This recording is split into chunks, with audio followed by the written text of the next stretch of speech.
लब्बैक अल्लाहुम्मा लब्बैक लब्बैक ला शरीका लक लब्बैक इन्नल हम्दा one निअमता luck वल मुल्क ला शरीका लक. हज 2027 की रजिस्ट्रेशन का आगाज़ किया जा चुका है। जैसा कि आपको मालूम है कि सैलानी 63 शोबाजात में अपने काम को सरअंजाम देता है, मखलूक की खिदमत करता है। इसमें एक शोबा सैलानी शोबा हज भी है, जिसमें आज़मीन हज को आसानी फराहम की जाती है, उनकी रहनुमाई की जाती है। फॉर्म भरने से लेकर वापसी तक के सफ़र में, इस मुक़द्दस सफ़र में आपका हम सफ़र सैलानी शोबा हज है। बहुत से लोग पूछते हैं कि क्या गवर्नमेंट का हज अलग है और सैलानी का जो हज है वो अलग है, मतलब कि दोनों के पैकेजेस में कुछ फ़र्क है? नहीं। सैलानी शोबा हज के तहत आप क्या करते हैं कि गवर्नमेंट के ज़रिए जो आप हज करते हैं, जो उसकी फ़ीस होती है, आप वही फ़ीस को अदा करते हैं। लेकिन आपको इस फ़ीस में फ़ायदे क्या होते हैं कि अगर आप हमसे कनेक्ट हो जाते हैं तो एक ग्रुप जो शोबा हज के तहत रवाना किया जाता है, इसमें हज शुरू होने से पहले, मतलब जब आप पाकिस्तान में होते हैं तो आपकी मुकम्मल रहनुमाई की जाती है, तरबियत सेशन किया जाता है, जिसमें आपको हज से मुतल्लिक उमूर सिखाए जाते हैं, आदाब मदीना के तौर तरीके सिखाए जाते हैं, ज़िक्र अस्कार के मुतल्लिक बताया जाता है, शरई और इंतज़ामी उमूर सिखाए जाते हैं ताकि आपका हज मज़ीद आसान हो सके।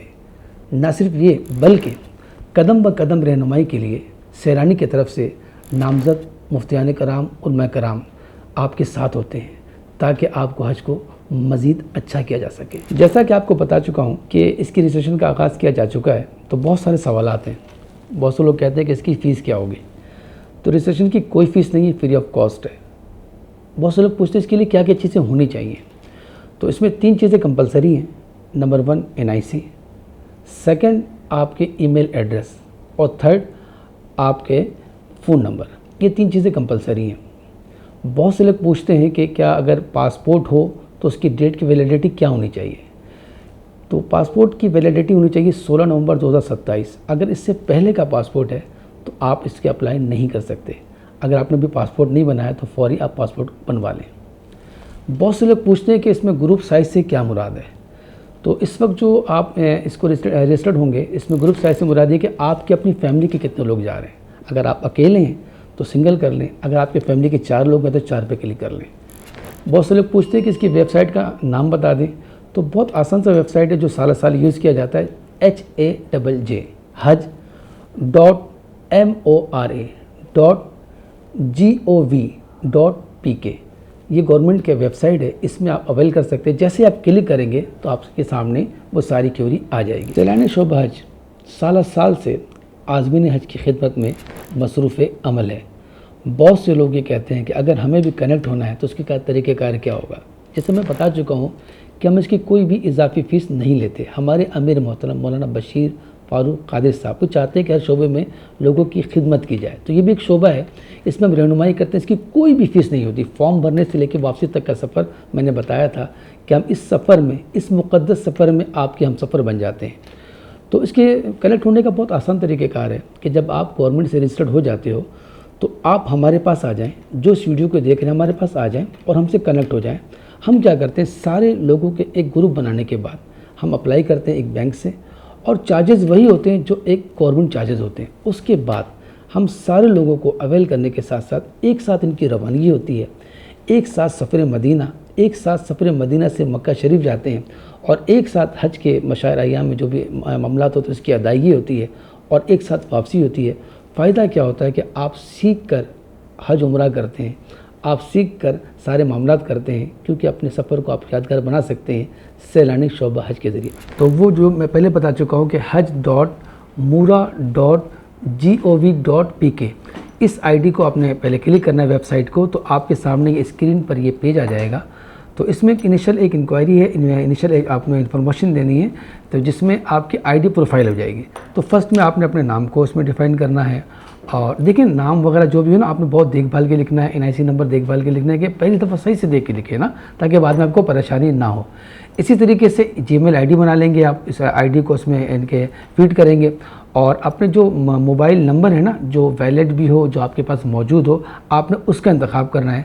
सेकंड में एक पासवर्ड अपने जनरेट कर लीजिएगा, और पासवर्ड वो को जनरेट कीजिएगा कि जो आप याद रख सके। अक्सर लोग कहते हैं पासवर्ड तो मुझे याद नहीं है, तो इसे आपने याद भी रखना है, ठीक है, और कंफर्म भी कर लीजिएगा उससे। और लास्ट में ये सवाल कर रहा है कि जैसे आपने देखा स्क्रीन पर कि 7+3 कितने होते हैं, तो 10 लिख लीजिएगा।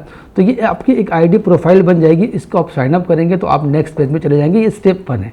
मैं आपको बताता हूँ स्टेप 2 क्या है, ठीक है। तो जैसे ही हम नेक्स्ट पार्ट में जाएंगे तो हमने ये स्क्रीन खुल जाएगी। तो इसमें आप क्या करोगे, इसमें आप अपने NIC नंबर को करोगे और पासवर्ड जो आपने लिखा था पहले, और फिर उसके बाद आपने क्या नाम है जो प्लस करना है, उसके बाद साइन इन की तरफ चले जाएंगे तो आपका नेक्स्ट पार्ट पेज खुल जाएगा, जिसमें आपने अपने यानी कि एप्लीकेशन में, मैं खोल रहा हूँ माई एप्लीकेशन, तो इसको मैं रन करता हूँ।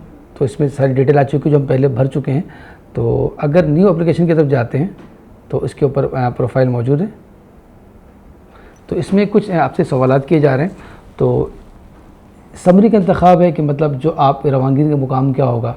तो इसमें अगर लोकेशन की तरफ जाते हैं तो इसमें पूछा जा रहा है कि किस एरिया में है और किस शहर से आप जाना चाहते हैं। पैकेज की तफसीलात पूछी जा रही हैं कि पैकेज की जो तफसीलात हैं वो किस तरह होंगी। आप लॉन्ग पैकेज की तरफ जाना चाहते हैं, शॉर्ट पैकेज की तरफ जाना चाहते हैं। इसी तरीके से इसमें जो बहुत से लोग कन्फ्यूज़ हो जाते हैं कि इसमें जो ग्रुप का साइज़ क्या होना चाहिए। तो देखिए अभी आप ये समझें कि अगर आप इंडिविजुअल जा रहे हैं, अकेले जा रहे हैं, तो आप 1 को प्लस कर दें। अगर आप घर के 2-3 अफराद जा रहे हैं तो इसमें 2-3 जो होंगे वो सेलेक्ट कर लेंगे, ठीक है। इसके बाद आपने क्या करना है कि हज की जो स्कीम है, ये गवर्नमेंट स्कीम की तरफ है कि प्राइवेट, तो आप जो सेलेक्ट करते हो आप वो सेलेक्ट कर लेंगे। और इसमें मतलूबा साल, इस दफ़ा गवर्नमेंट ने ना 4 सालों के एक ही दफ़ा क्यूरी बना दी कि 2027, 28, 29 और 30 के लिए। तो आप इसमें सेलेक्ट कर लेंगे। जो हम अभी बात कर रहे हैं वो 2027 की बात करें, इसमें फ़िक़ा पूछा जा रहा है तो इसको आप सेलेक्ट कर लेंगे। नेक्स्ट जब ये सब चीज़ें सेलेक्ट कर लेंगे तो उसके बाद फिर आपकी कुछ ज़ाती मालूमात पूछी जा रही हैं। शनाख्ती कार्ड का नंबर पूछा जा रहा है और इसके साथ साथ पूछा जा रहा है कि आपके जो क्या नाम है सर नेम क्या है और गिवन नेम क्या है, ये सारी बातें पूछा होगी। फादर के नेम पूछे जा रहे हैं और इसके मतलब इसमें ये भी है कि आपकी तारीख़ पैदाइश क्या है। तो ऑटो पे आप जब तारीख़ पैदाइश लिखोगे तो यहाँ पर आपकी वो एज आ जाएगी, ठीक है। तो इसमें आप में सेलेक्ट करेंगे, जेंस सेलेक्ट करेंगे और उसके बाद आप सेलेक्ट करेंगे कि आप शादीशुदा हैं कि आप क्या नाम है सिंगल हैं। और इसी तरीके से फिर आपसे क्या नाम है आपकी तालीम काबिलियत पूछी जा रही है, मोबाइल नंबर है और जीमेल आईडी है।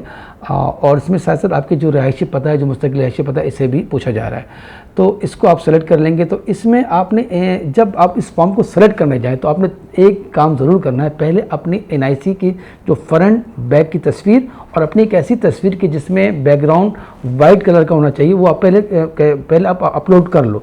तो फिर आपने इसे चूज़ करने के बाद 1, 2, 3 चूज़ करने के बाद इसको आप सेलेक्ट करेंगे तो आपका ये फॉर्म जनरेट हो जाएगा, ठीक है जी। और जब ये फॉर्म जनरेट हो जाए तो इसको आपने नेक्स्ट स्टेप पे जाना है। तो मैं आपको बता देता हूँ, यहाँ पर सबमिशन की तरफ जाना। प्रीवियस वीडियो में मैंने आपको बताया था कि जब आप सारी मालूमात को अपने इसमें फीड कर लेते हो तो इस किस्म का एक फॉर्म को जनरेट करता है जिसमें सारी मालूमात आपकी होती हैं।